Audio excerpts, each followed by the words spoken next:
네, 안녕하세요. 밸류 이노베이션의 배주영 대표입니다.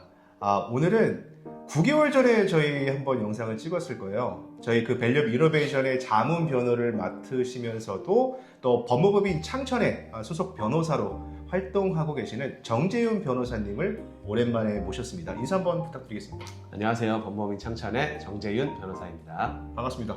반갑습니다. 오랜만에 봬요. 예. 사적으로도 좀 많이 뵙고 싶은데 요즘 활동이 많으신가 봐요. 그렇지만 그 시간이 너무 빨리 갑니다. 네. 자, 여러분 오늘 이렇게 촬영하게 된 계기가요. 자, 여러분 그 서울 요즘에 자가에 대기업 다니는 김 부장 이야기 많이 보고 계시죠?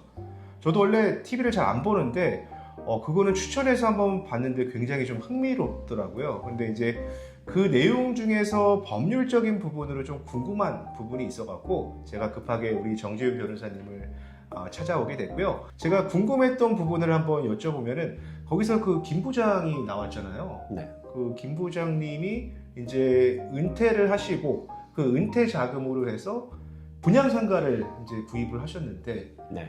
거기서 이제 일확천금을 꿈꾸고 또 노후 대책이 다 준비가 돼서 매월 1,000만 원 이상씩 꼬박꼬박 월세가 들어올 것으로 예상을 했는데 네. 이게 결론적으로 봤을 때 굉장히 좀 어려운 상황에 이제 처해졌더라고요. 네. 그래서 그거를 조금 자세하게 보니까 이게 11억, 약 시가로 봤을 때 한 3억짜리의 분양상가를 11억 원이라는 고가로 분양을 받았고 그 고가로 분양을 받았는데 그 다음 이제 임차인이 이제 토스 가게를 운영하신다고. 토스트 가게 네. 임차인 얘기가 나왔어요. 그렇죠. 토스 가게가 그때 보증금이 2천에 월세 이제 990만 원으로 이제 체결한다라고 했었잖아요. 예. 근데 저는 이제 궁금한 게 어차피 그게 행위 자체가 사기를 치려고 계약을 했을 거고 그렇게 이제 분명히 임대차 계약을 체결했을 텐데 왜 2천에 990이라고 하는 임대차 계약을 쓰고 또 2천만 원의 보증금을 그 김 부장한테 보냈잖아요.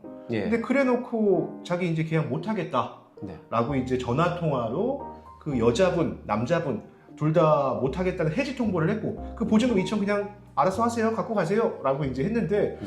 왜 사기를 칠 거면은 굳이 2천만 원을 안 줘도 됐을 텐데 네. 왜 굳이 2천만 원을 줬을까요? 그게 되게 궁금하더라고요. 근데 그렇게 하는 이유가 뭐냐면 결국 저희는 드라마 보면서 누구나 생각해 볼 수 있었을 것 같습니다. 네네.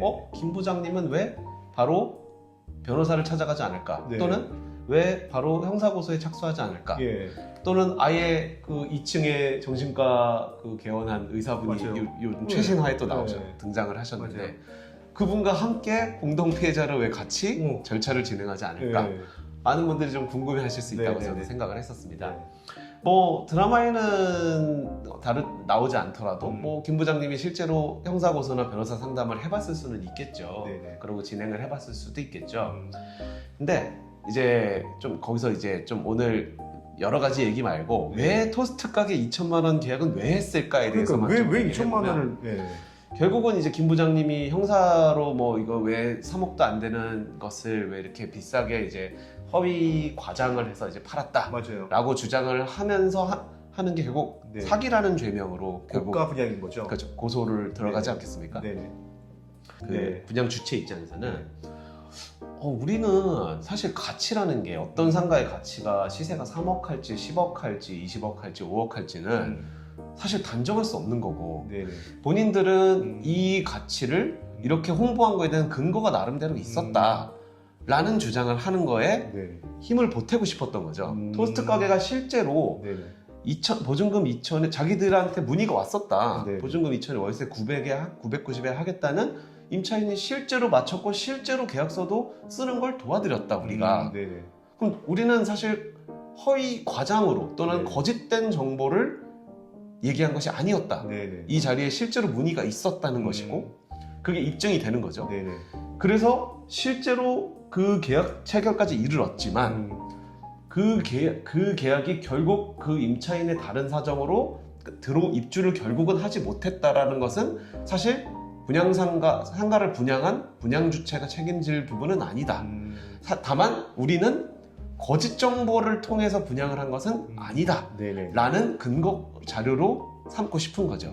그러니까 형사 절차든 뭐 법적인 절차가 착수가 되었을 때 방어 논리를 만들기 위해서 굳이 2천만 원이라는 돈을 보내면서까지 보증금이 사실 월세 990에 네. 두 달치 월세 보증금이지 네네. 않습니까? 네네. 좀 적은 돈이죠 어떻게 네네. 보면. 네네. 그렇게 해서 안전장치를 만드는 비용으로 우리가 2천만 원을 쓴다 라는 판단에서 네. 토스트 가게를 주선했던 것으로, 네네. 그래서 나중에 법적 절차에서 그 내용을 음. 우리는 실제로 주선도 했고 우리한테 문의가 있었다. 네네. 근데 이제 여기서 다른 시청자들은 이렇게 질문하실 수 있을 것 같아요. 네네. 드라마에 보면은 토스트 가게 알고 보니 그 분양상가랑 같이 막 왜 술 마시면서 네네. 막 파티하는 장면 나오지 네, 않습니까? 네네. 그럼 그냥 아는 사람 내세워서 연기시킨 거 아니냐, 그걸 입증하면 되는 거 아니냐라는데 사실 실무에서는 또 그걸 입증한다는 게 굉장히 어려울 수 있습니다. 왜 어렵죠?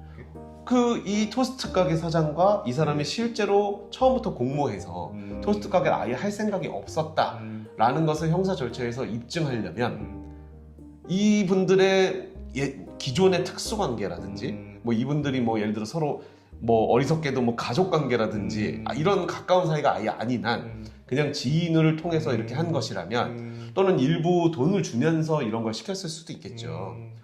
그러면 그런 특수관계를 입증하는 것도 형사 절차에서, 법적 절차에서 좀 굉장히 어려움이 있기 때문에 네. 그래서 적어도 그런 안전장치를 해놓은 것이다. 종합해보면은 보증금 2천을 걸어놨던 거는 나중에 이 사기죄에 대한 부분들의 법적 논리를 안전하게 방어하기 위해서 그렇습니다. 걸어놓은 것이다. 그럼 이게 그래서- 2천이 될 수도 있고 1,000만 원이 될 수도 있고 3천만 원이 될 수도 있잖아요. 근데 월세가 990인데 네. 1,000만 원 보증금이란 건 너무 리얼리티가 떨어지니까, 근데 또 3천만 원, 5천만 원으로 하기엔 좀 부담스럽고. 아까우니까 한 2천만 원 정도로 해서 그래서 김 부장님도 그때 그러세요. 네. 나쁘진 않아. 나쁘지 않아. 말씀하세요. 네. 그러니까 어쨌든 보증금이 두 달치밖에 안 되는 거에 꺼림칙 하셨을 거예요 아마. 하지만 그래도 월세가, 자신이 기대했던 월세는 어쨌든 그 990만 원을 맞춰준다는 계약서이다 네. 보니까 또 그렇게 계약을 진행하셨던 걸로 생각이 됩니다. 그럼 변호사님, 제가 하나 더 질문이 있습니다. 자, 아마 여러분들께서도 궁금해하실 거예요. 이게 어떤 거냐면 이게 좀 여기 상관관계가 있는 건데 반대적으로 아예 분양상가인데요. 네. 임대차가 다 맞춰져 있는 상태예요. 이게 아까 앞단에서는 임대차가 안 맞춰져 있는 상태에서 김 부장님이 분양을 받으신 거잖아요. 네. 근데 이제 뒷단에서 가정을 해보면은 임대차가 우량 임차인으로 다 세팅이 된 겁니다. 김 부장님 생각대로 커피 전문점이 5년 동안 임차하는 조건으로 임차를 먼저 했고, 네. 그리고 보증금 2천에 똑같이 월세 990만 원에 5년 동안 임대차 계약을 체결한다고 임대차 계약을 체결했어요. 네. 먼저 이게 선임대가 된 거죠. 네. 그거를 김 부장님께서 인수를 하신 거예요. 네. 근데 인수를 하고 소유권 이전 등기가 되자마자 기존의 임차인이 나 퇴거할 테니까 보증금을 반환해 달라고 하는 내용 증명이 온 겁니다. 아예 공실인 상태보다 임차인이 실제로 들어와 있고 돌아가고 있으면 네네. 아무래도 뭐 증명이 좀 더 돼 있는 게 되겠죠. 근데 이제 제가 말씀드리고 싶은 것은 네네. 그렇다고 해도 전부가 아닌 것이 임차인이 주인이 바뀌었네? 그럼 나 이제 안 할래 라는 주장도 가능하다는 겁니다. 그러니까 왜 그런 거죠? 상가 임대차 보호법은 네네. 임대차 보호법이지만 네네네. 사실은 임차인 보호를 강행 규정으로 임차인을 보호하기 위한 취지가 목적이 굉장히 큽니다. 네네. 그래서 대법원 판례에서는 어떻게 설치하고 있냐면 상가 주인이 바뀌었을 때 네. 어쨌든 나는 계약 당사자 자체가 아닌 사람과의 계약을 네. 임차인에게 강요할 수 있는 것은 아니다. 그래서 임차인이 선택하여 이 바뀐 그 건물 소유자와 사이에 임대 계약을 유지할 수도 있지만 소유자가 바뀌었다는 걸 근거로 해서 임차인이 계약을 해지를 주장할 수도 있는 것이다. 그러니까 임차인은 계약을 유지할 수도 있고 또 해지할 수도 있다. 해지할 수도 있다. 그러니까 예를 들어 좀 극단적으로 얘기하면 네네. 예를 들어 김 부장님께서 분양상가에서 이미 토스트까지 계약이 들어가 있는 거예요. 네. 그래서 이거는 그냥 이미 임대차가 맞춰져 있네 그러니까요. 하고 계약을 했는데도 마찬가지로 임차인이 주인이 바뀌었네요. 전 바뀐 주인과는 계약을 유지하지 않을 것입니다. 라는 통지도 얼마든지 가능하다는 거죠. 물론 근데 그런 경우에 보증금 반환 책임은 네네. 김 부장님이 지는 것, 새로운 소유자가 지는 것은 아니고 전 소유자에게 임차인이 청구하는 것이지만 어쨌든 상가 좀 이제 안정적인 월세를 기대하고 상가를 매수하는 그 주체 입장에서는 임대차 계약이 체결돼 있으니까 안전하다라는 것도 법리적으로 꼭 맞는 얘기는 아니라는 것이죠. 자, 여러분들 잘 들으셨죠? 자, 서울 자가의 대기업 다니는 김 부장 이야기를 서울대 출신의 로펌 다니는 정 변호사님께서 상세하게 설명을 드렸습니다. 부동산 학적인 관점하고 또 법률적인 관점하고 다를 수가 있다는 것 꼭 기억하시면 좋을 것 같고요. 항상 이런 일이 발생됐을 때는 여러분들 혼자 판단하지 마시고 법률 전문가의 조언을 받으시는 거 잊지 않으셨으면 좋겠습니다.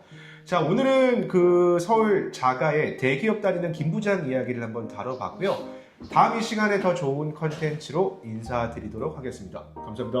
감사합니다.